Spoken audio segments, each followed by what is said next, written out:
Super. Bah, moi, je suis vraiment trop contente d'être ici. Donc, merci beaucoup pour l'invitation et l'orgue de la journée qui est hyper dense. Donc, trop chouette.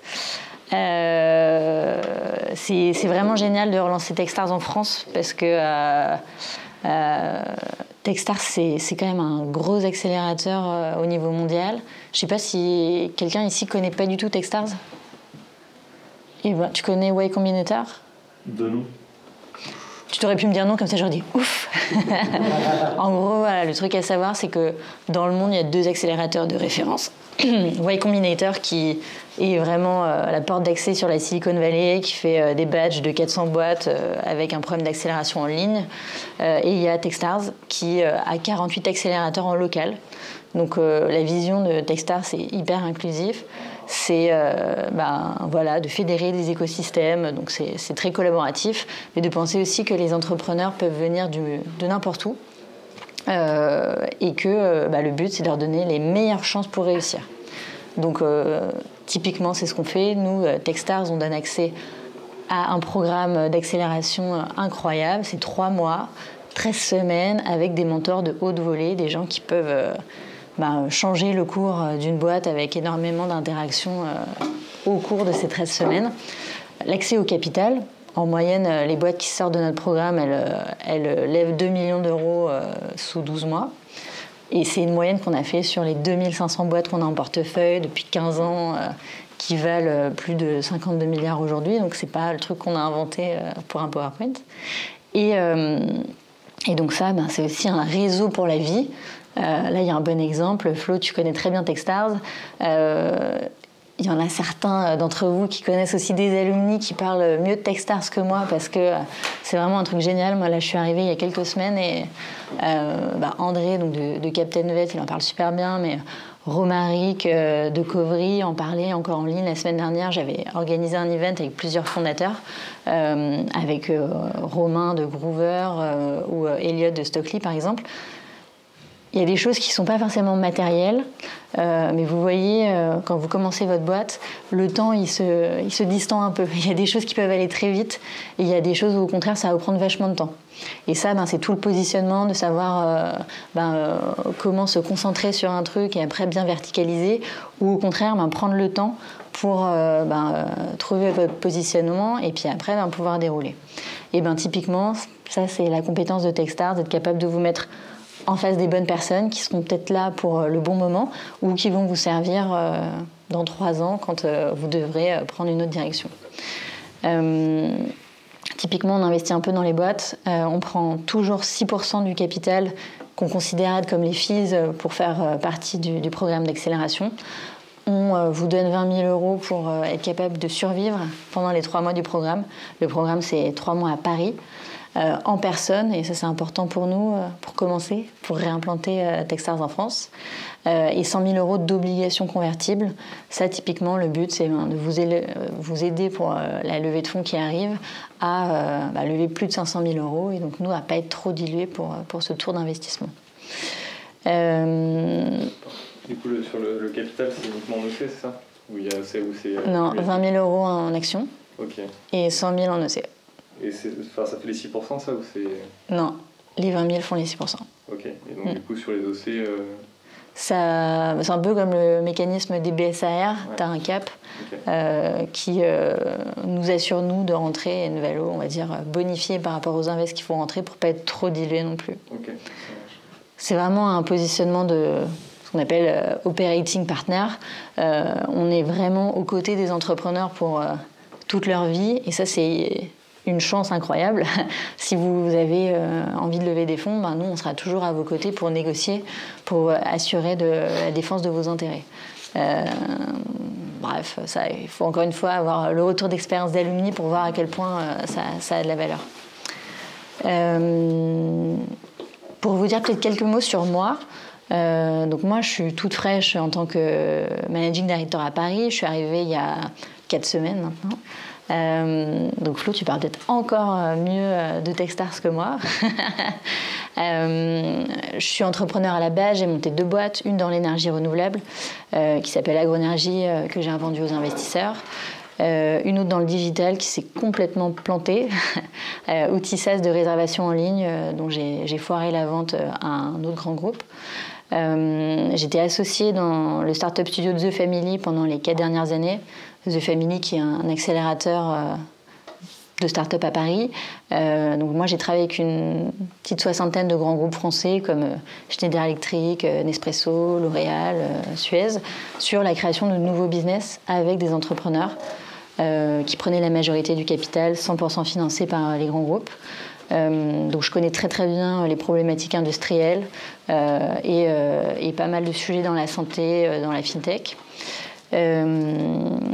J'ai accepté de prendre la tête de Techstars à Paris parce que, bon, déjà, outre le fait que toute la mécanique Techstars est assez exceptionnelle, on a la chance de revenir à Paris. Techstars, ça a existé pendant 3 ans, entre 2017 et 2019, sous la forme d'un programme qu'on appelle Corporate. Donc, c'était financé par 7 grands groupes qui, après, pouvaient ou non investir dans les boîtes. Dans tous les cas, Techstars prenait les participations comme d'habitude. Donc c'est le même schéma que je vous ai présenté. Et donc, on va dire, le sujet pour les entrepreneurs qui participaient au programme, c'était aussi de pouvoir avoir accès à ces grands groupes qui étaient plus ou moins hétérogènes. Il y avait des Total, Accor, Jeffco, donc voilà.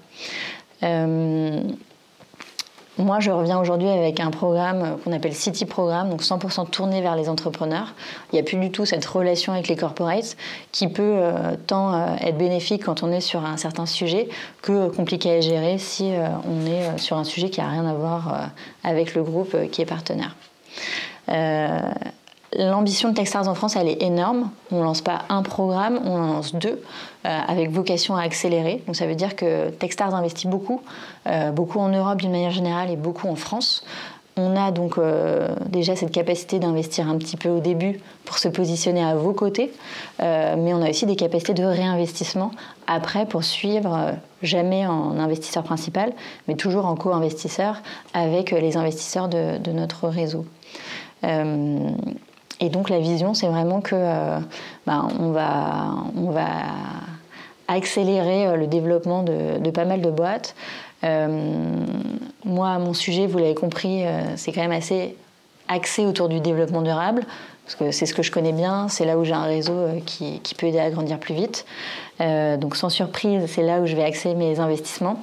Donc je vais investir principalement dans des boîtes à impact, où on partage cette vision que grâce à la technologie, on peut construire un monde meilleur. C'est pas un mantra un peu bisounours, hein, c'est quelque chose auquel je crois vraiment, et qui, je pense, pourra fédérer les startups autour d'une chose qui fait du sens. Il y aura donc 12 startups par programme. Le premier commence en avril à juin. Les candidatures se closent le 4 janvier, donc c'est maintenant. Le deuxième sera en septembre avec des candidatures donc un petit peu plus tard en 2022. Et donc idéalement aussi des startups françaises, parce que je trouve ça un petit peu dommage d'être à la tête d'un accélérateur américain qui est en France et d'investir dans des boîtes qui vont venir d'Afrique du Sud, des Pays-Bas ou d'Angleterre. Et croyez-moi, c'est pas si facile parce qu'en fait, des boîtes, j'en vois plein et j'en vois plein des très bien, mais la marque Techstars étant hyper reconnue à l'international, je reçois beaucoup de dossiers étrangers et sur plein de sujets très intéressants au demeurant, mais qui sont pas forcément dans mon scope. Donc peut-être pour ouvrir des questions, une des questions que je reçois beaucoup, c'est « Ok, donc moi... pas du tout d'impact. Est-ce que c'est grave ? Non, c'est pas forcément grave. Moi, le 4 janvier, je vais commencer à sélectionner des boîtes. Je vais quand même sélectionner les meilleures. Donc, si vous êtes une équipe de talent, vous pouvez démontrer une traction marché déjà assez forte et que vous avez surtout une ambition globale, c'est déterminant, on peut discuter. Aurélie ? Pardon, c'est quoi une traction marché assez forte ? Toi qui es dans le domaine de la santé, Silver Echo, tu vas forcément avoir des métriques très différents de marketing digital avec les PME, hein, mais c'est idéalement déjà du chiffre d'affaires, Si vous n'en avez pas encore, c'est pas forcément grave, mais il faut démontrer voilà, que tu as par exemple des lettres d'intention de clients, un pipe commercial hyper fourni, ou alors des métriques. Tu vois, là, si tu lançais ton app en B2C, de montrer que tu as X téléchargements sur l'App Store, ou alors sur un nombre déjà assez important d'interviews utilisateurs, des emails qui montrent qu'ils veulent recevoir la bêta. C'est très différent en fonction des sujets parce que, on va dire, il y a des sujets où tu peux faire du chiffre d'affaires très vite mais qui ne vont pas forcément démontrer après la capacité de croissance exponentielle, alors qu'il y a d'autres sujets. Là, moi, sur mes sujets de développement durable, j'ai des boîtes, par exemple, qui font de l'hydrogène. Voilà, déjà, c'est des investissements un peu lourds. Le marché n'est pas non plus méga profond, mais par contre, après, ça va être des paniers moyens de l'ordre de 150 000 euros. Donc, je ne peux pas vous donner des métriques clés parce que tous les business sont différents.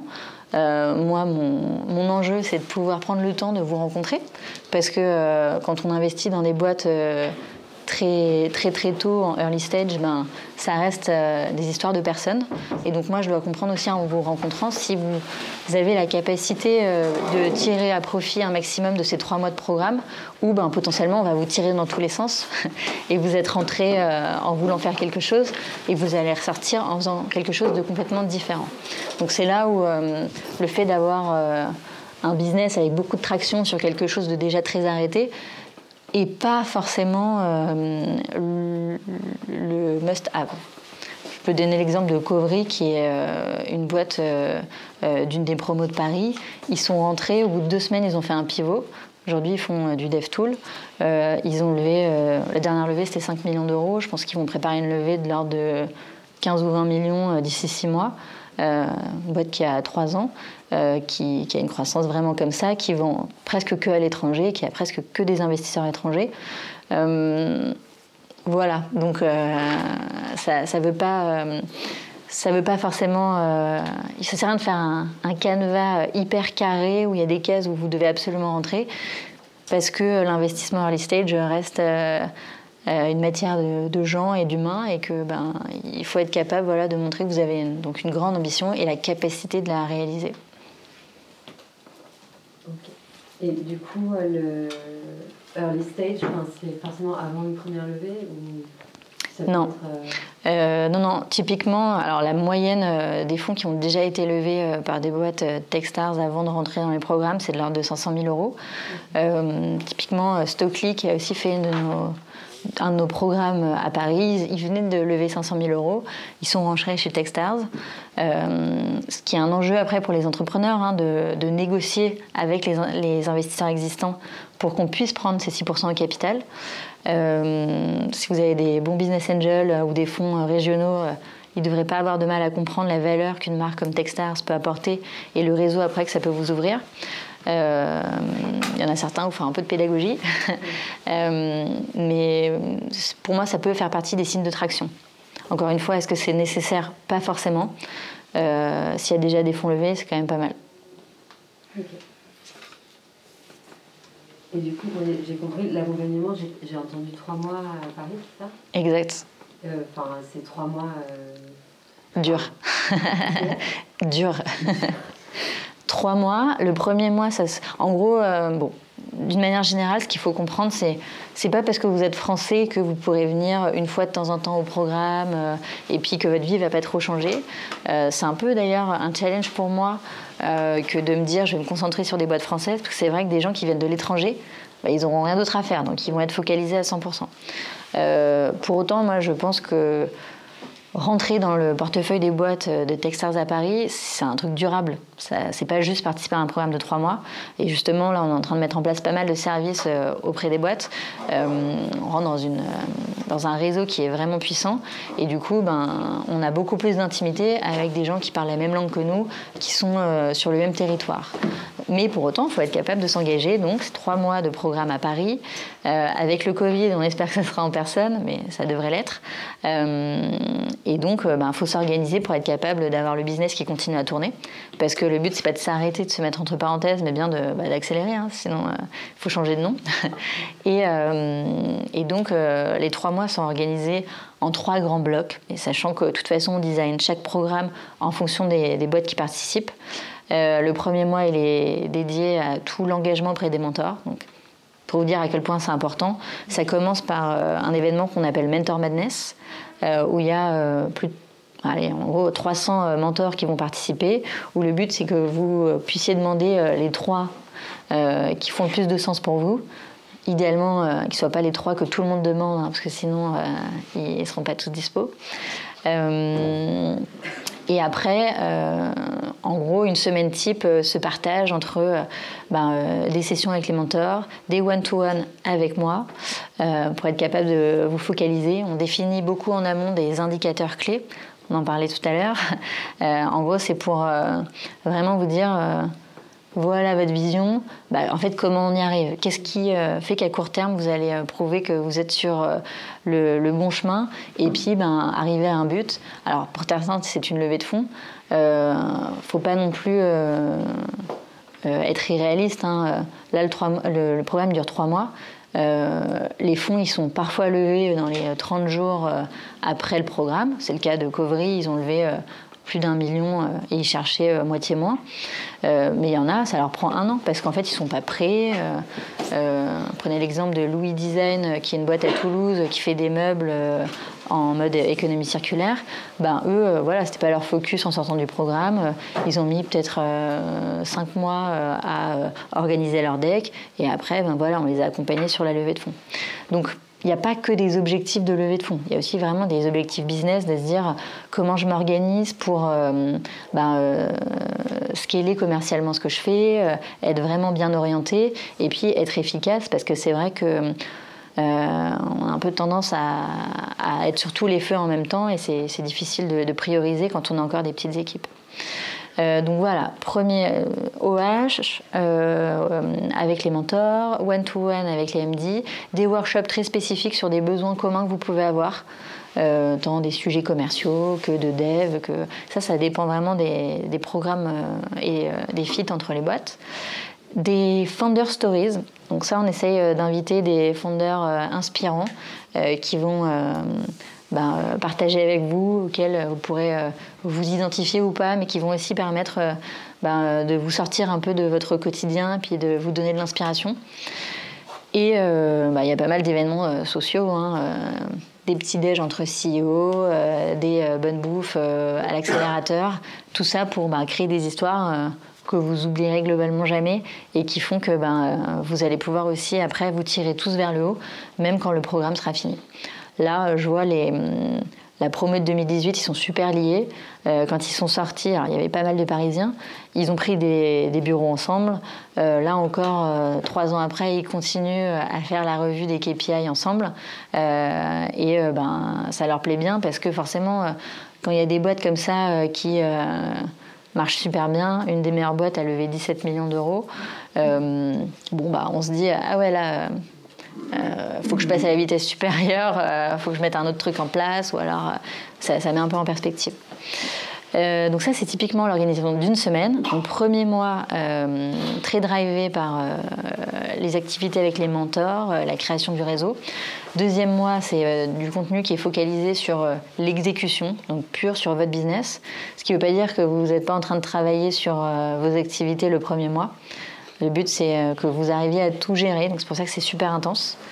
Et le 3e mois, qui est pas mal tourné vers les sujets de pitch pour préparer le démodé qui va clore le programme d'accélération.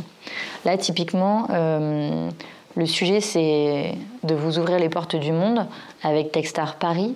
Le démodé, on est en train d'essayer de l'organiser avec Londres et Berlin, donc de faire un roadshow européen où on va amener des investisseurs de partout dans le monde pour enchaîner les 3 villes. Donc forcément, les startups du programme à Paris, elles vont bénéficier de ça. C'est une aura vraiment géniale, il y aura une super com autour de ça. Donc ça fait partie du package de se dire, on est en France, mais on veut avoir un rayonnement international. Et donc, fin de ces 3 mois, Donc sujet intense, mais après la communauté continue d'exister. La plupart des alumni deviennent mentors et puis l'histoire reste à écrire. Moi je viens d'arriver, donc encore une fois je suis hyper impressionnée par la qualité des alumni et des mentors de Techstars. C'était vraiment un shot d'énergie quand je suis arrivée. J'ai parlé un peu à tous ceux qui étaient en France. Et c'est vraiment une mine d'or de ressources pour aller créer sa boîte et puis le faire dans les meilleures conditions possibles. Est-ce qu'il y a c'est grave si on postule trop tôt? Par exemple, moi j'avais peur de postuler et de me dire ah merde, je me suis un peu cramé auprès de Techstars parce que j'aurais dû attendre pour postuler dans 6 mois, d'avoir des meilleures métriques ou que sais-je. Non, c'est pas grave. C'est pas grave. On va dire ça te prend juste du temps. Tu vois, de faire une bonne candidature, etc. Si tu sais que c'est vraiment trop tôt, dans ce cas, il faut mieux que tu gardes contact avec des gens de l'équipe, typiquement moi ou les personnes qui sont avec moi ou des alumni de Techstars, pour pouvoir montrer que justement tu vas évoluer jusqu'à la prochaine période de candidature et que tu vas être capable justement de passer à l'étape d'après qui va nous donner envie de bosser avec toi. Donc en vrai, si tu as un doute, oui, tu peux candidater. Non, ça ne va pas te griller. On ne va pas dire il est mort de faim, il a déjà candidaté 14 fois, ça ne va pas. Typiquement, on a un outil qu'on partage avec tous les Techstars dans le monde, donc 48, où on a les boîtes avec toutes les candidatures qu'elles ont déjà faites, à quel endroit. Donc oui, on voit qu'il y en a un qui a candidaté 14 fois à Boston, 2 fois à Paris, et puis finalement, il a réussi à rentrer à New York. Okay. Ça gêne personne. J'ai donné des chiffres un peu hauts. Je pense que quelqu'un qui a candidaté 14 fois est un peu mature maintenant, ou alors il a pivoté. Mais en tout cas, c'est pas du tout un deal breaker. Okay. Mais je pense que, encore une fois, ce que je vous ai dit en intro, c'est que ça reste un truc d'humain. Donc il faut savoir se connecter intelligemment et ça fait partie du truc. Mais donner les bonnes infos, on se dit ouais, ça c'est intéressant et on a envie d'en savoir plus. Okay. Mais du coup, parce que moi j'ai beaucoup parlé, vu que c'est pas mal, j'ai beaucoup écouté ce matin, donc là je rattrape ce que j'ai pas pu dire. Mais ça vous dérange qu'on fasse un petit tour de table pour que vous vous présentiez chacun, pour ceux que je connais pas encore, et que vous expliquiez rapidement ce que vous faites et pourquoi vous êtes venu aujourd'hui? En commençant par toi peut-être, qui manifestement juge que tu es encore trop jeune. Non, c'est si jeune que ça. Non, mais en termes de boîte. Oui, qu'est-ce qu'on fait? On fabrique un substitut au tabac pour les gens qui fument du cannabis et du CBD. En Europe et dans le monde, la majorité du cannabis, c'est fumé avec du tabac. Et c'est un gros problème de santé pour le marché du cannabis qui s'ouvre. Donc on veut régler ce problème, particulièrement en Europe. Et du coup, voilà, aujourd'hui, on n'a pas de boîte, on est 2 dans le projet, on a un prototype qui plaît, mais qui est encore en développement. Et on a une petite communauté en ligne, on a 5000 personnes qui nous suivent sur les réseaux et par email. Ok, chouette. À titre perso, moi j'ai investi dans Harmony, qui fait du coup pas mal de produits CBD, donc j'imagine que tu es déjà... ils font les huiles à vapoter, on va dire, mais ils font aussi cosmétiques, pas mal de produits à base de chanvre. Donc, ils ont fait partie de tout le groupe qui a poussé justement le gouvernement et puis l'Union européenne à légaliser. Ah voilà, ils ont encore du boulot. Ouais. Tu veux nous rappeler le nom de ton projet? Ouais, ça s'appelle Tosma. Tosma. Ouais. Ok. Tosma.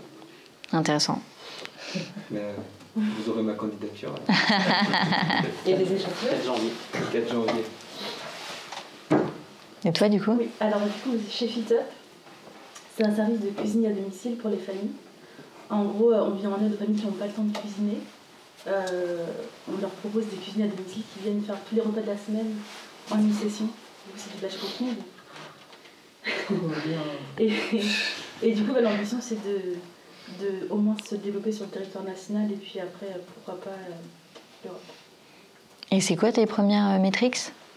Là, on a une vingtaine de clients à Nantes et Paris. Et on développe Lille dans les semaines à venir. Ok. C'est un énorme sujet, ça, ouais, la cuisine par des non-professionnels, potentiellement. Exactement. Ok, merci. André Clorec, Captain Vett, Techstar Alumni 2019. Oh là là, alors lui, je compte pas le nombre d'intros qu'il m'a faites. Hein. Merci d'être venu en vrai. Hein. Non, mais c'est normal. C'est juste absolument dingue. Enfin, c'est une des plus grandes expériences de toute ma vie. Et c'est un monde qui est... Les startups, c'est un monde qui est codifié. On n'imagine pas à quel point on pense savoir. Et quand on fait Techstar, on comprend qu'on sait vraiment pas tout. Et donc c'est 3 mois hyper intenses. Et si vous avez la chance de le faire, bah, vous ne le regretterez jamais. Fanboy. Ouais. Voilà. Je viens avec le t-shirt. Ouais. Mais pas loin, ouais, vraiment. Ah, c'est bien, comme ça on pourra élargir les questions et vous avez un mec dans la salle qui peut bien vous répondre de l'intérieur. Donc, Et pour l'anecdote, il le fait pas là uniquement devant Raphaël, parce qu'il il a fait le même coup il y a 2 jours. Et ça a duré une demi-heure comme ça dans mes loges. Donc. il est très fort. Il y avait de la bière. Ça marche. Donc, Claire, moi je suis cofondatrice de Bernie. Bernie, on fait des emballages réemployables pour l'industrie agroalimentaire et la grande distribution. Donc pour remplacer tous les emballages à usage unique qui sont utilisés en masse dans ces secteurs-là.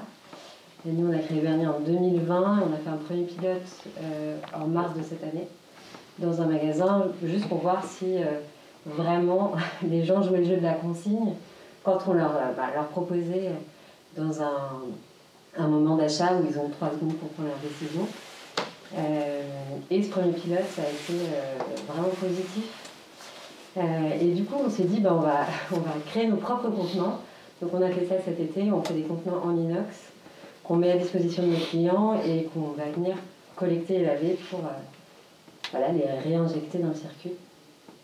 Et donc on les a fabriqués cet été. Et là, on déploie d'autres magasins de la région nantaise, donc des supermarchés. Et on a des pilotes prévus à Paris, dans les enseignes intégrées, dans les mois qui viennent. Chez qui, du coup, comme enseigne ? C'est Carrefour Casino. Donc ça, c'est vraiment des pilotes dans les magasins qu'ils utilisent pour faire des pilotes d'habitude. À Paris. Et puis là, à Nantes, c'est plutôt Leclerc. Mais en vrai, c'est un sujet qui intéresse un peu toute la grande distribution. Ils sont en veille, ils le font, ils y vont. Donc voilà, et on travaille aussi avec des industriels. Et puis comme pas loin, on a quand même un gros bassin industriel. On travaille avec Fleury Michon, Sodebo. On a fait des maquettes. Et pareil, on cherche la façon de les mettre dans les mains des consommateurs, mais on travaille là-dessus. Amélie de Nova Pulse, à qui j'ai parlé hier, m'a parlé un petit peu de toi déjà. Mais pour le coup, j'ai travaillé pas mal avec Suez sur le sujet des consignes, de tout l'ambivalence qu'il peut y avoir avec les éco-organismes et du coup des choix manifestement que tu es en train de faire, de plutôt travailler avec les distributeurs ou les marques. Tu as des boîtes dans l'eau notamment qui ont testé plusieurs trucs et c'est le passage à l'échelle qui est critique toujours. Ouais, c'est clair. Je vais en savoir plus cet après-midi de toute façon, j'imagine. On tout à l'heure. Trop bien.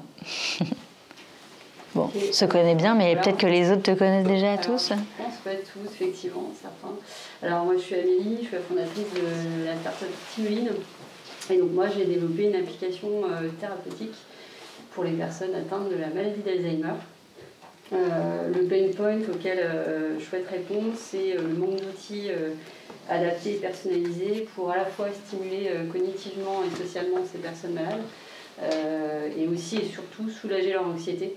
Puisque derrière l'anxiété, il y a énormément de troubles du comportement qui peuvent être associés. Donc voilà, et moi je suis à la piscine du Palace, avec Grégoire entre autres, et chez FitUp. Et voilà, que dire de plus ? Je crois que c'est tout. Et t'en es où Où est-ce que j'en suis? Effectivement, très bonne question. Donc mon produit, là, il sort là, dans quelques semaines. Je suis dans la phase de traitement des derniers petits bugs pour pouvoir sortir mon app en janvier. Donc là, je suis en phase de pré-commercialisation et on va dire officiellement commercialisation à partir de janvier, avec quelques indicateurs qui vont être plutôt de l'ordre d'une pseudo-traction marché, ou en tout cas un intérêt des EHPAD, qui vont être mon cœur de cible. J'ai 3 EHPAD partenaires avec lesquels je travaille, et je suis en passe de négocier justement la mise à disposition de mon app auprès d'au moins un des partenaires dès janvier en fait. Donc, après, justement, on a eu un échange tout à l'heure, et ce que Raphaël me disait, c'est que justement sur la partie indicateur, il faut un choix plus précis, en identifier quelques-uns, que je puisse être bien focus là-dessus dans les mois.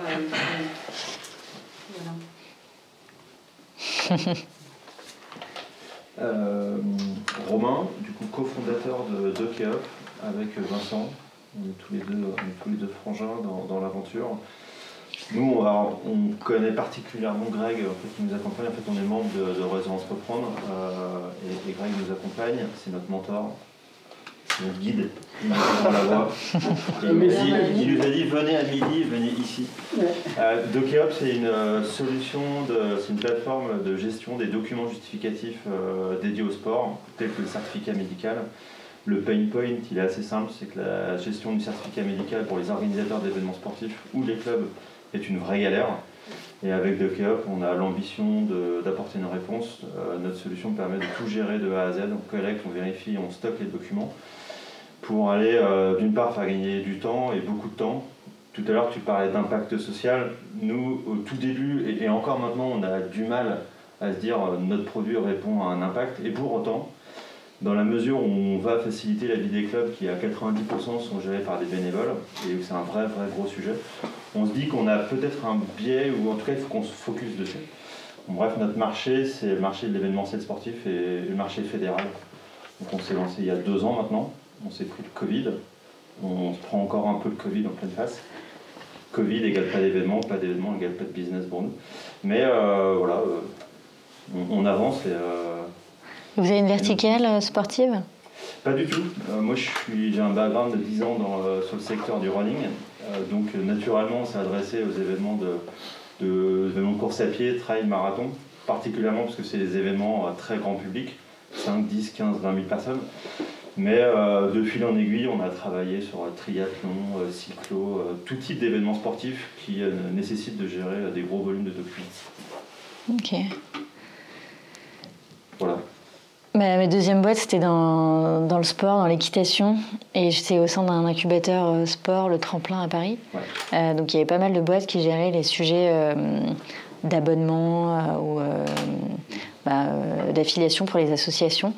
Donc à titre personnel, j'ai totalement éprouvé le fait de travailler avec des bénévoles, des gens qui ne sont pas du tout commerciaux et qui ne perçoivent pas le besoin d'optimiser leur business ou de faire rentrer de l'argent. Donc j'imagine que votre quotidien doit un petit peu s'approcher de ça. Mais c'est un gros marché aussi. Et il y a eu des très beaux cas d'études d'assurances qui ont racheté des boîtes là-dedans quand elles avaient une masse critique suffisamment importante, parce que les associations, au même titre que tes artisans, TPE et tout, c'est du diffus qu'on a du mal à toucher sur les sujets bancaires et d'assurance. Mais donc voilà, il faut réussir à avoir une stickiness produit assez importante quand même. Tout à fait. Donc il ne faut pas lâcher quoi. Non, d'autant plus que notre concurrent, en fait, on est seul sur ce marché à proposer ce service de gestion de documents. Notre concurrent principal, c'est le bénévole. C'est la ressource gratuite dans la perception des associations et des boîtes.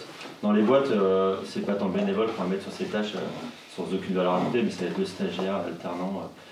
Voilà, et donc c'est notre gros concurrent. Et du coup, notre tarif, on a un tarif à quelques centimes par inscription, mais qui pour autant, psychologiquement, quand on s'adresse à des assos, un centime plus un centime égale beaucoup d'argent, égale un gros frein à l'acte d'achat. il y a tout ce travail d'éducation qu'on doit faire. Et du coup, vous avez combien de sportifs enregistrés ? Aujourd'hui, nous, notre métrique, c'est pas ton nombre de clients, c'est le nombre d'inscriptions qu'on va gérer à l'année. Là, sur l'année, sur les 12 derniers mois, on a géré 60 000 inscriptions. Le target dans les 12 prochains mois, c'est de faire 190 000 inscriptions. 190 000. Sachant que le marché, c'est à peu près 15 000 événements outdoor qui ont lieu chaque année, plus de 10 millions de personnes qui s'inscrivent à un événement. Et côté fédéral, c'est 17 millions de licenciés, 150 000 clubs, d'où les acteurs Asso Connect, Hello Asso, Gemini, ils sont assez nombreux sur le marché. Et eux, ils n'ont pas d'outils aujourd'hui pour faire ça ?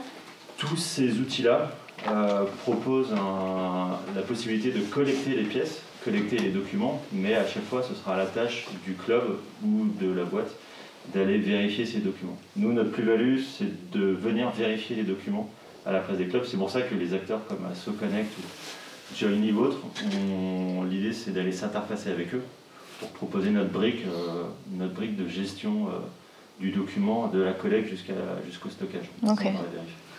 Ok. Intéressant. Il y a du boulot. Et donc nous, on se reparle tout à l'heure, c'est ça ? Non ? T'as pris rendez-vous ? Non. Donc on ne se reparle pas tout à l'heure. Ce serait avec plaisir, mais... Il n'y a pas d'officiellement prévu. Ouais. C'était une question d'agenda. Ok. Après, s'il y a un créneau qui s'ouvre, il y a le gestionnaire de planning à côté qui Ça s'appelle Doodle. Candidater en ligne et puis on se reparlera peut-être après les sélections. C'est ce qu'on se disait avec Vincent, je pense qu'un peu comme toi, nous on est plus là dans une découverte, ce qui est hyper intéressant. On ne sent pas que c'est le moment, c'est pas le timing du moment, tout ce qui est accélérateur, levée de fonds. Pour autant, commencer à toucher du doigt, ne serait-ce que l'écosystème, le wording, les logiques intellectuelles, c'est hyper intéressant, quoi.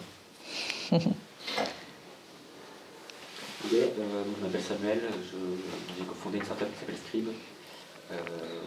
On édite une solution de survey in-app, donc un survey qu'on installe avec un SDK mobile ou avec un tag JS de Google Analytics par exemple.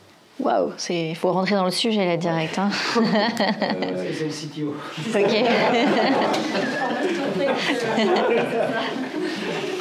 C'est assez pur et on se distingue de toutes les solutions de survey par un gros taux de réponse. On multiplie par 5 à 10 le taux de réponse. Et en fait, on mêle à la fois des... C'est quoi le taux de réponse typique ? Entre 5 et 12%. Ok. Et nous, on aligne 50% sans difficulté. Ok. Et donc, plus de réponses, ça fait du coup moins de biais après dans la liste des réponses. Et donc, sur le point analytique, après, on mêle un peu du tracking traditionnel, de façon Mixpanel, segment, tout ça, avec des réponses à des surveys pour essayer de faire ressortir des choses, quoi. Et, voilà. Ok. Et vous avez déjà des utilisateurs, vous avez des datas ? On a fait une levée de fonds en pré-seed il y a un peu plus d'un an. On a amorcé la commercialisation en janvier dernier. Et là, on a quelques dizaines de clients payants. Et aux alentours de 200-300 utilisateurs au total, quoi. Ok. Et donc nous, on se voit tout à l'heure, c'est ça ? Non. En fait, c'est vous qui avez levé la main pour dire que vous n'étiez pas. Voilà. D'accord. Mon cerveau vient de percuter, désolé. Merci. Bonjour, moi je suis Grégoire, cofondateur de Spomo, donc je suis à la piscine avec Amélie. Et moi j'ai développé une plateforme d'analyse de la data pour le sport basée sur la capture du mouvement. L'idée c'est d'essayer d'analyser les données 3D d'un sportif quand il pratique sa performance pour lui donner des axes d'amélioration et de progrès de façon autonome en analysant les trajectoires et le mouvement.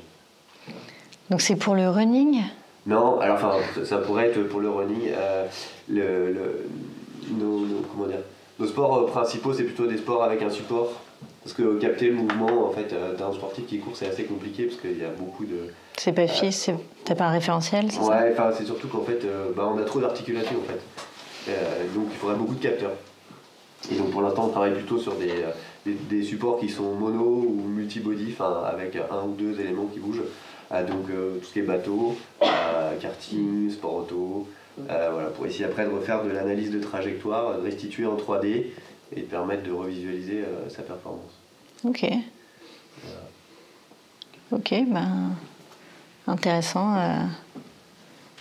C'est marrant qu'il y ait autant de boîtes dans le sport ici, ou c'est peut-être juste aujourd'hui, mais non, il n'y a pas de billets spécialement à Nantes. Non. Ok. Lui, c'est pas le sport. Non. C'est un autre type de sport. Comment tu juges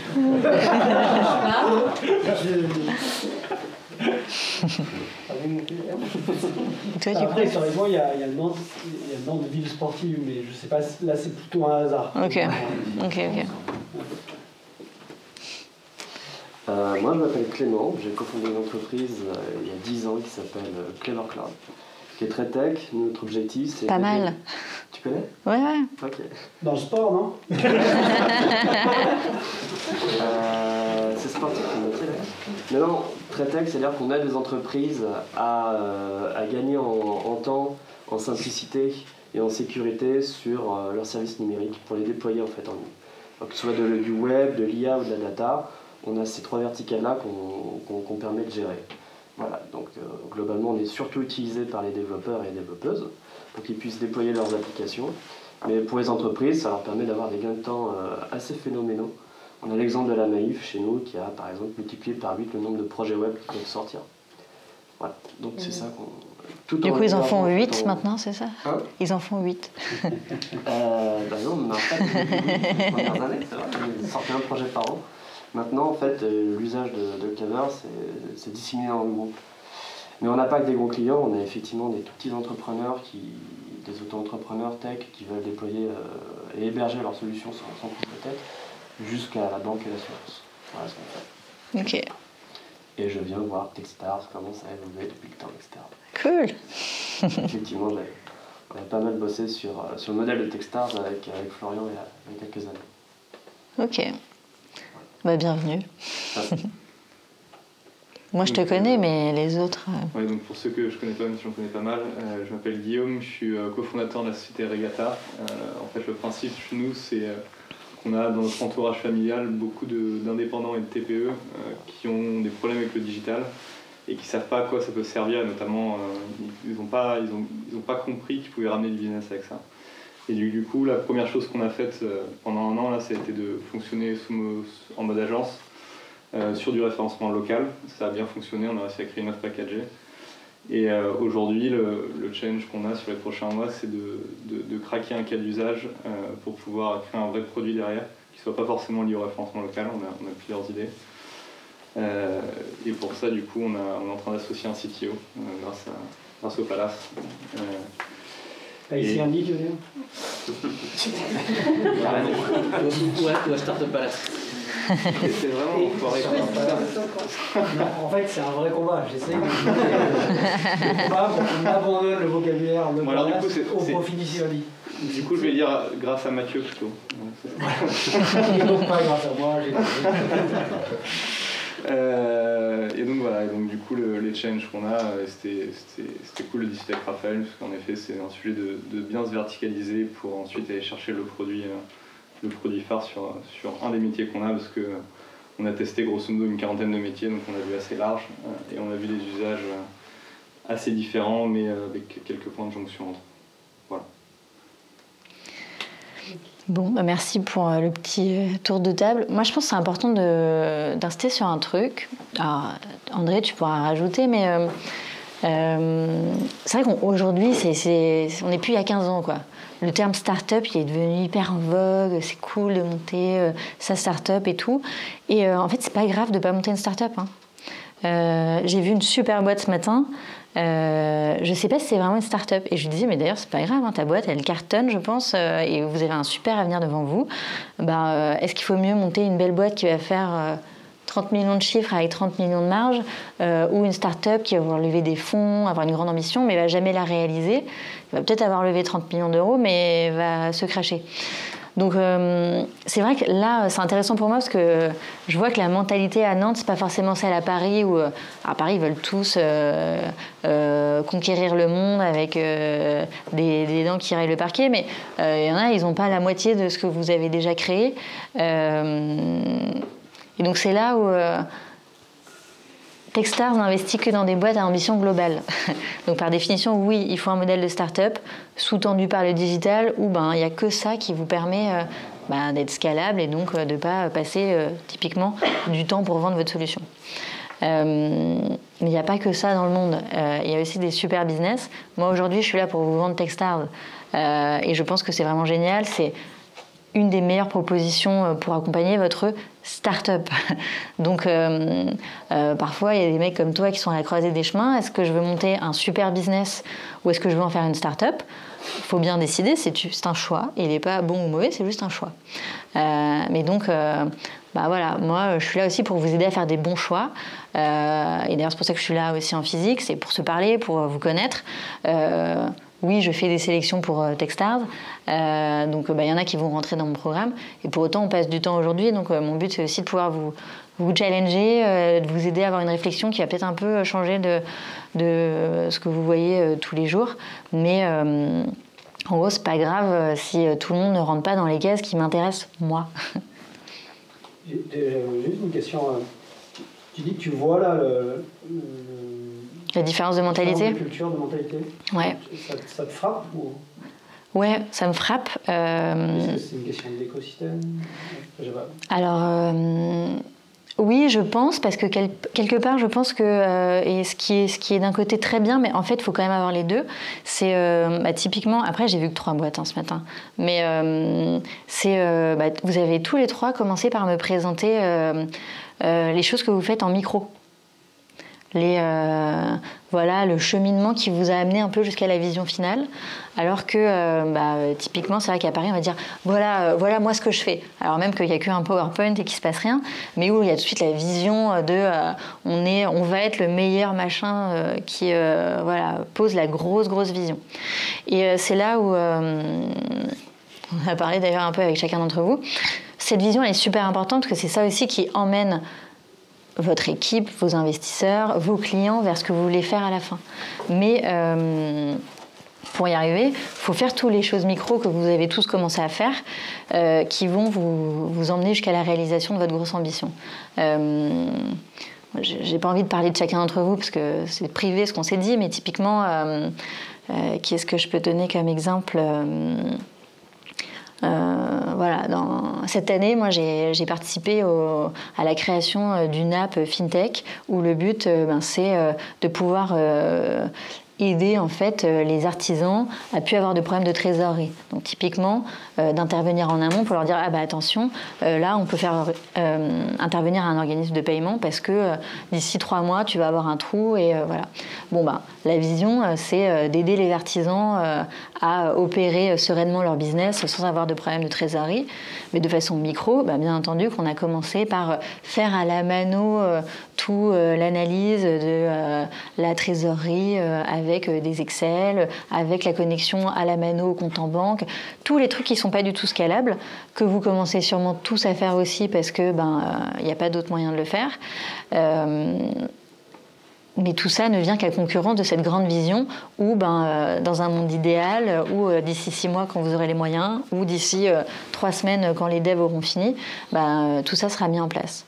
Et donc, je pense que ici, voilà, ce que je vois en local, c'est le fait que vous êtes très concentré sur ces tâches plus micro, ou générer du chiffre d'affaires, connaître la cible, qui sont des passages obligés pour tous les business, mais c'est là où le timing, les indicateurs aussi qu'on met sur son business sont super importants parce que ce qui va différencier la fameuse start-up de la boîte qui marche qui marche bien ou qui marche super bien, c'est cette capacité à aller vite. Et la capacité à aller vite, il faut garder l'œil dans le rétro par rapport à la roadmap qu'on s'est fixée. Et en fait, si on n'a pas un plan quand même, qui n'a pas besoin d'être très clair et très long, le plan, mais en tout cas, d'aller d'accomplissement en accomplissement, on a un peu plus de mal à grandir. Raphaël, juste pour m'assurer de bien comprendre le fond de ta pensée, c'est quoi ? C'est de dire quand on a un échange avec une personne comme toi ou d'autres investisseurs ou d'acteurs de l'entrepreneuriat, c'est au lieu de raconter l'histoire qui, effectivement, moi je prends mon exemple personnel, effectivement, suis toujours à l'aise quand je rencontre une nouvelle personne, de lui raconter un peu le cheminement, parce que derrière il y a une histoire, il y a un peu d'affect, et parce que c'est un projet qui fait que je me lève le matin, c'est pas juste un business, entre guillemets. Mais ce que je comprends, c'est que toi, ce que tu attendrais plus peut-être, c'est quelqu'un qui arrive en disant bon bah voilà, je m'appelle Amélie, j'ai fondé Stimuline et mon ambition c'est demain de servir les 50 millions de personnes qui sont atteintes d'une démence dans le monde et blablabla. Et pour y arriver, j'ai prévu ça, ça, ça. En fait, ce que tu attends, entre guillemets, c'est tout de suite une ambition, un chiffre et éventuellement quelques indicateurs qui te permettent de te rassurer sur le fait qu'on a une roadmap, que c'est priorisé, qu'on va pas perdre notre temps et que parce qu'au final tu t'en fous des micro-tâches. Enfin, je suis désolée, je suis un peu directe, mais est-ce que c'est ça Alors, ça paraît un peu déshumanisé. Oui, j'ai besoin de l'histoire, parce que c'est le bon mix entre vous connaître, comprendre l'histoire qui vous a amené à ça. Mais malheureusement, ouais, quand on a... Même si on n'avait pas 30 minutes, mais qu'on avait 2 heures, en fait, de connaître où est-ce que tu veux aller et comment tu t'es déjà mis sur le chemin et justement la clarté de la vision que tu as pour faire les étapes d'après, ça, c'est super intéressant. Parce que tu ouvres des portes, tu vois, pour dire ah ouais, mais là, en fait, et puis là, là, je pourrais aider là-dessus ou là. Alors que, si tu veux, l'histoire, on peut en parler pendant longtemps, mais... ça va pas forcément m'aider à comprendre tes étapes d'après, comment tu es structuré, et puis globalement ta vision business pour y arriver.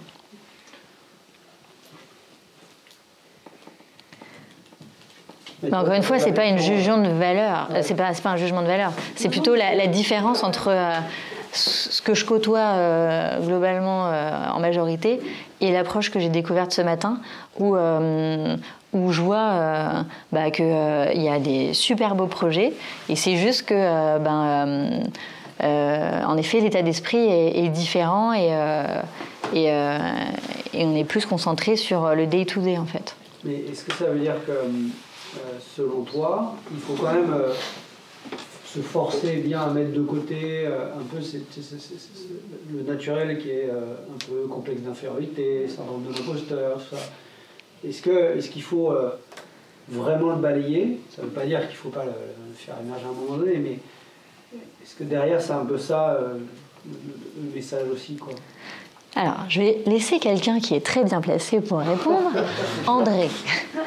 Alors, moi, pour info, je viens de Metz. J'ai grandi toute ma vie à Metz. Je suis arrivée à Paris il y a une dizaine d'années maintenant.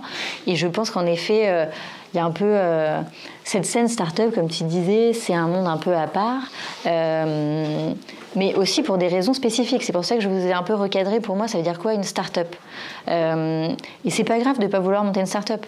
Il y en a qui ont pour projet de monter une boîte, d'autres une start-up. C'est très bien, je veux dire, il n'y a pas de, encore une fois, il n'y a pas du tout de hiérarchie. Mais c'est vrai que par contre, si on se positionne dans la mauvaise catégorie, et après c'est difficile de pouvoir grandir comme il faut. Typiquement, si vous avez une belle boîte et que vous voulez en faire une start-up, mon métier d'avant, typiquement, on faisait et du conseil et de l'investissement VC.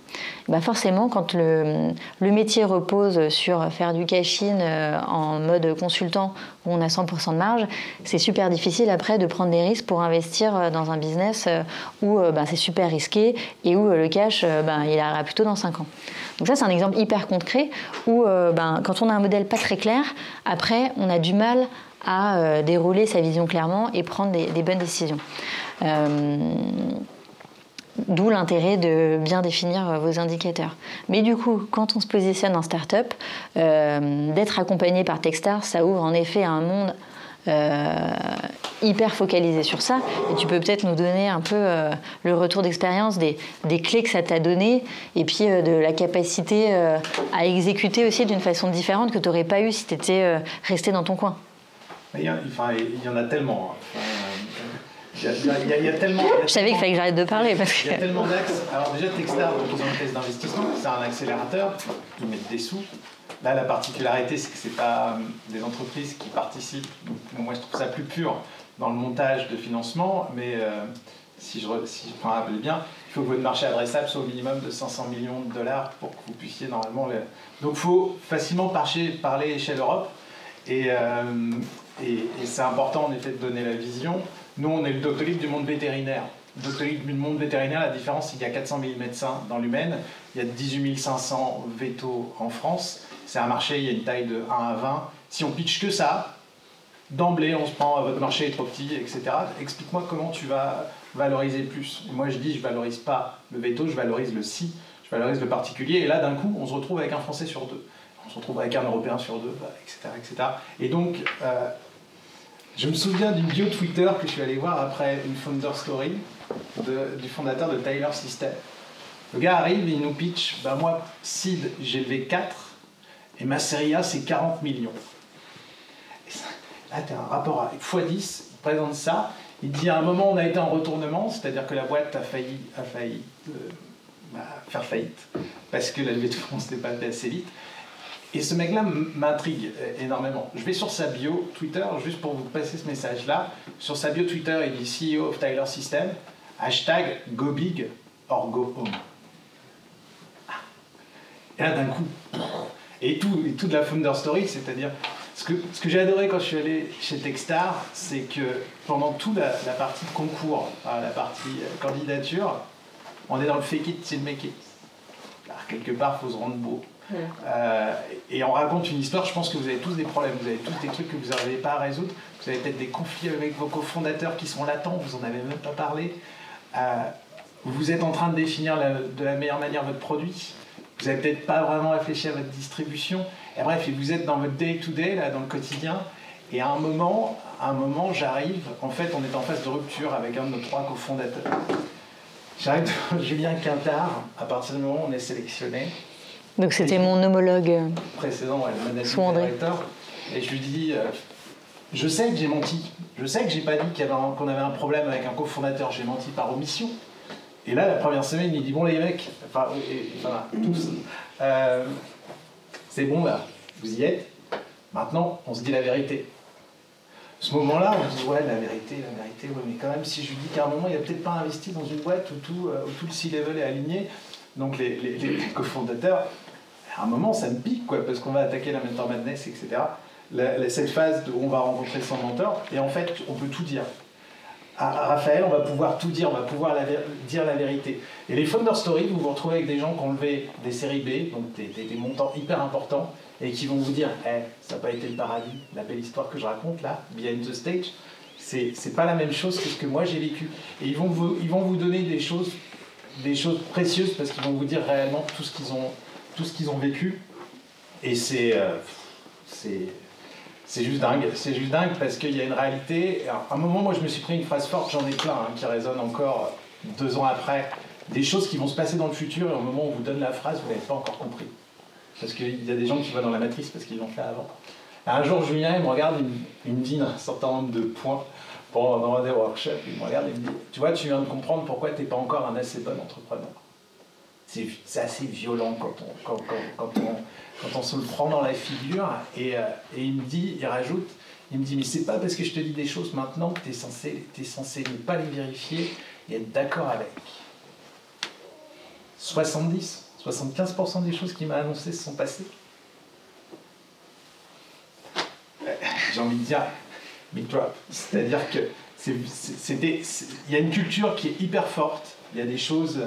à un moment, le numéro 2, là, le Doctolib du monde veto, donc on est Captain Vet, le numéro 2 se fait racheter. Je lui dis, waouh, je vais être en compétition avec se faire acheter par une assurance, et l'assurance décide de mettre le même produit que le mien gratuitement dans le marché. C'est violent quand vous faites du SaaS. Ils arrivent, ils disent, hop, ils font un abus de position dominante, et ils font ça, ils rachètent le numéro 2. Je dis ça à Julien, je lui dis, putain, je suis dans la merde. Et il me regarde et il me dit, tu sais ce qui se passe quand le numéro 2 se fait racheter? Je lui dis, non. Le numéro 1 a des propositions très peu de temps après. Ça, je suis désolé. Avant d'aller chez Techstar, je ne le savais pas. Normalement, d'ici un mois et demi, on exit. On exit sans avoir fait de série A. Mais normalement, si tout se passe bien, là, je suis en discussion avec Mazar. Et tout ce que je peux vous dire à la fin, c'est que si à un moment, j'ai une bonne idée et que je peux réintégrer Techstar sur la boîte suivante, je le fais. Et pourtant, j'ai appris des trucs, mais j'ai juste appris que j'ai pas appris tout. Et c'était juste génial. Il y a un dernier point, juste pour vous dire, ça vient de nulle part, si un jour votre rêve c'est les US, parce qu'on a parlé du level qui était hyper haut à Paris, moi je suis allé pas mal dans la Silicon Valley, parce qu'en gagnant des prix des fois, on y arrive, et là le niveau il est pas haut, il est juste stellaire, c'est-à-dire que tous les pitchs sont absolument impeccables. J'adorerais à un moment, peut-être trop tard, vivre dans ma vie un peu dans la Silicon Valley et m'imprégner de tout ça parce qu'ils sont hyper speed. Et ben avec Techstar, il y a une boîte qui s'appelle PassRight. J'ai un visa pour aller aux États-Unis parce que je suis considéré comme personnalité d'exception, comme un sportif de haut niveau. C'est comme ça qu'ils le pitchent, c'est-à-dire c'est une marque, c'est un label. Et vous verrez Techstar dans ma bio, sur LinkedIn, sur Twitter. Pour moi, c'est une marque et c'est un label qui vous suit, un label de qualité. Et donc, le risque, là, c'est que personne se sente les épaules pour candidater. Non, c'est pas ça, c'est pas du tout ça, c'est qu'au contraire, il faut y aller. Il parlait de syndrome de l'imposteur, il finit par la Non, mais il faut y aller. Sportif de haut niveau. C'est magique et avec beaucoup d'humilité. Et moi, quand je suis arrivé sur place, j'ai appris plein de choses avec Raphaël disait qu'ils ont pris un bureau ensemble, à tous, la promo 2018, mais les best practices de chacun. Juste pouvoir se parler et dire comment tu l'as fait, toi. Et on apprend tellement de choses, même après le programme, à rester en contact avec son réseau. Et puis c'est une aventure humaine pendant 3 mois, mais j'étais sous l'eau à mon petit niveau, mais j'ai ramassé. J'ai juste à ramasser. Mais j'ai appris tellement. Et ouais, c'est juste fantastique. Donc bravo d'être là, merci de venir en région. C'est pour ça que de ouf. Ouais, non mais je suis un fanboy, ouais, c'est sûr. Mais les autres que tu as rencontrés sont pareils que moi, il n'y a pas de différence en fait. C'est assez dingue. C'est assez dingue. Et donc en région, là, quand vous avez cette chance là, de pouvoir candidater avec quelqu'un qui se déplace et d'avoir les office hours, parce que c'est un peu le début quand même de la candidature, profitez-en. Le moment où j'ai 5 minutes à la fin pour vous dire un truc pertinent, vous savez. Ouais. T'as un business pour les startups qui font Techstar, je pense. Ouais, on s'en prend plus à la tête. Moi, je suis un gros fan de Techstar, je connais depuis un moment. Mais justement, je voulais te parler de la vision. Tu dis qu'il faut une vision et que c'est ça qu'on vend en fait à Techstar. Mais quand tu parles de ça, tu parles de metrics ou tu parles de vision de comment le business fonctionne? Il faut les deux. Parce que typiquement, on va dire, ton exemple il est super bon. Quand tu es sur des sujets de marketing digital, c'est pas sexy par définition pour des investisseurs. Donc tu as besoin de rajouter une vision qui va englober le tout. Typiquement, on se disait aider les PME à scaler leur business ou un truc comme ça. Et c'est beaucoup plus sexy que de dire je fais du référencement naturel pour les coiffeurs. Donc tu as la différence entre ta vision et comment tu le fais. Donc toi, typiquement, tu vas pas dire j'aide à vendre plus de cannabis. Je vais dire non, j'aide les fumeurs de cannabis à ne plus être addicts à cause du tabac ou bref, je pense que je suis pas experte du sujet malgré l'investissement de Harmony, mais en tout cas voilà, c'est la différence entre tu vois cette vision qui va en effet peut-être être plus sexy et puis va driver ton équipe, va driver aussi tout ce que tu veux faire, qui est pas du pur cash. Versus comment tu le fais, où là il faut avoir des métriques. Parce que tu as beau avoir une super vision, si en fait tu n'alignes pas 3 clopinettes, tu ne montres pas que tu as la bonne traction tout revient encore une fois à la traction. Hein. Mais, et tu n'en as pas beaucoup parlé André, mais ça fait aussi partie du programme. Encore une fois, de vous aider à vous concentrer sur les trucs les plus essentiels. Parce que souvent, quand on commence une boîte, on a 50 trucs à faire. Qu'en fait, on a souvent pas assez de moyens. Et là, on peut être très impressionné par des boîtes qui vont lever 4, 40 millions. Mais en fait, c'est encore une fois, c'est du cash à cramer pour accomplir ce qu'elles sont censées accomplir. Et les investisseurs, ils veulent pas... les VC, ils sont pas là pour dire je mets 4 millions, mais c'est pour que tu sois rentable dans 6 mois, dans 1 an. Ça, c'est les sujets après de capital développement. Là, c'est de la croissance. Donc, le sujet, c'est toujours l'étape d'après. Donc, il faut savoir le cheminement où on va et puis savoir comment on va y aller. Et donc, le sujet Techstar, c'est de vous aider à aller d'une étape à l'autre en étant hyper clair et en enlevant tout ce qui va pas au service de cette roadmap. D'accord. Et c'est difficile. C'est hyper. Ouais. Et même si j'ai entendu dire que c'était l'équipe qui était très importante dans le choix de Techstars comme de Y Combinator d'ailleurs, s'il nous manque des compétences dans l'équipe... C'est pas grave. C'est pas grave? Non. Non, parce que la vie est imparfaite. Tu vois, si chaque personne qui voulait monter une boîte attendait d'avoir le mec en sales, le mec CTO et puis la nana à la com, en fait, il n'y a aucune boîte qui se montrait. Il y a des solo-founders qui sont super, mais qui ont réussi à fédérer une super équipe. Il y a des équipes où il n'y a que des mecs en business et qui vont quand même s'en sortir. Il y a plein d'histoires différentes et c'est mon travail qui est difficile d'évaluer la qualité en fait d'une boîte qui va se lancer avec des profils où je sens qu'il y a une super énergie, la capacité de faire, parce que c'est ça, hein, vous l'avez compris, c'est cette réconciliation permanente entre l'ambition que j'ai et la capacité que j'ai à me mettre en chemin pour le faire, vite. Est-ce que la vision est suffisamment grosse et est-ce que l'équipe va être capable d'atteindre cette vision? Ouais, exact. Il y a un truc en province qu'on vit aussi, c'est que l'équipe ne suit pas à Paris. En fait, c'est les cofondateurs qui y vont. De temps en temps, sur les 3 mois, il y a un décalage énorme entre ce qui se passe en accélération là-bas et ce que rester en province, même s'il y a Slack, même s'il y a tout ça, vive, il y a un décalage de vitesse en fait. Ils n'ont pas forcément les Parisiens où ils peuvent être juste tous à côté et donc ils imprégner l'équipe beaucoup plus fort de ce qui se passe. Après, je pense que Techstars est quand même très tourné vers les fondateurs, voire avec vers le ou les 2, 3 fondateurs et 1 ou 2 premiers membres de l'équipe. Donc ça permet d'infuser un peu, mais de toute façon 3 mois c'est tellement intense, tellement rapide qu'après ça se répercute avec le temps sur le reste de la boîte. Mais ça peut pas se faire, je pense, simultanément. Et Techstars, c'est uniquement implanté au sein de Capital? Enfin, Techstars, non, ouais. Demain ou jamais? C'est pour ça que je suis là. Mais bon, pour autant, si tu veux, s'il y avait Techstars Nantes, le but, ça serait pas de prendre que des Nantais.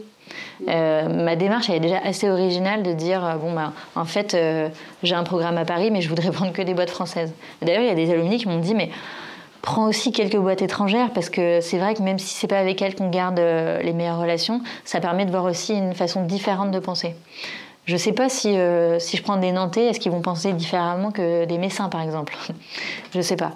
Mais moi, mon pari, que je veux tester, j'ai plusieurs programmes, donc ça tombe bien, je vais peut-être pouvoir faire du bêta-test, c'est de voir si en prenant en effet des boîtes françaises, et j'aurai peut-être pas la chance d'avoir mes 12 boîtes françaises dès le premier programme, je devrais en prendre de l'extérieur parce qu'elles seront juste meilleures, est-ce qu'en prenant que des boîtes françaises, j'arrive, en leur donnant tout un écosystème international, à quand même leur ouvrir cette ambition globale et les faire changer. On verra. Une dernière question, peut-être? Et au bout du coup des 3 mois, qu'est-ce qui se passe pour les startups qui sont incubées? L'exit. Voilà, on a tout dit. Salut. C'est le début du reste de leur vie. Elles ont toutes des histoires différentes. Ça se termine toujours par le démodé, c'est-à-dire on met toutes les boîtes sur scène, elles font le pitch qu'on a répété pendant 3 mois, donc globalement elles deviennent très bonnes. Moi je vois plutôt le démodé comme un peu l'accomplissement du programme, un événement fort où tout le monde est encore une fois bien maquillé, bien mis en valeur, donc ça fait des bons souvenirs. En vrai, les investisseurs, ils vont voir 12 pitchs, donc ils en retiendront un peu ce qu'ils veulent.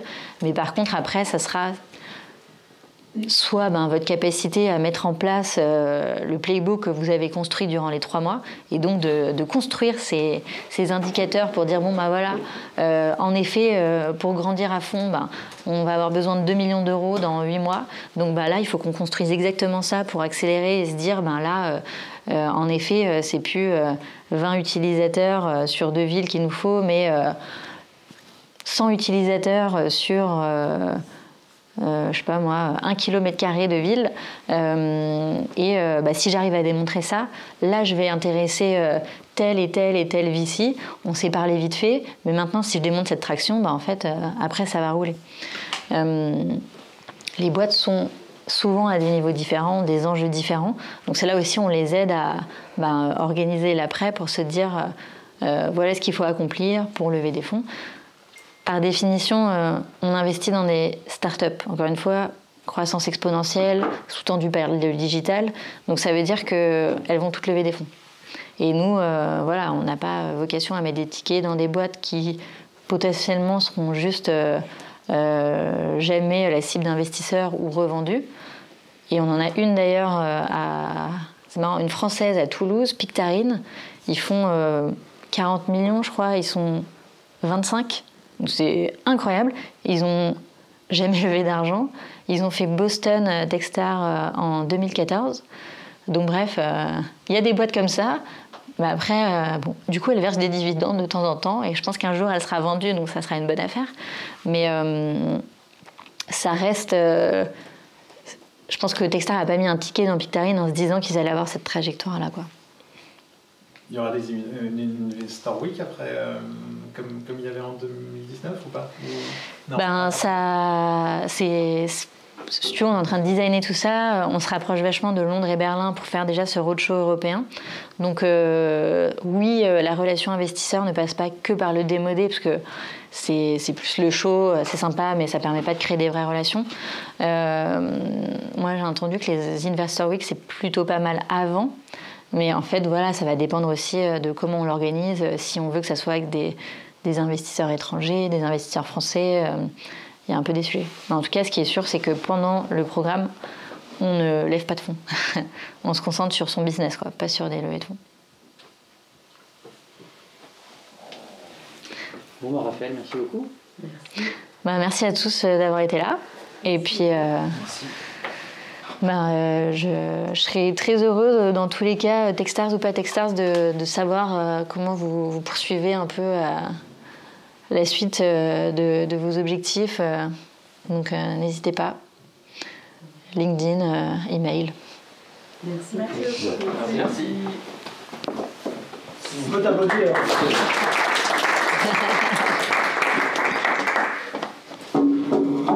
J'espère qu'on va manger parce que moi je suis en hypoglycémie.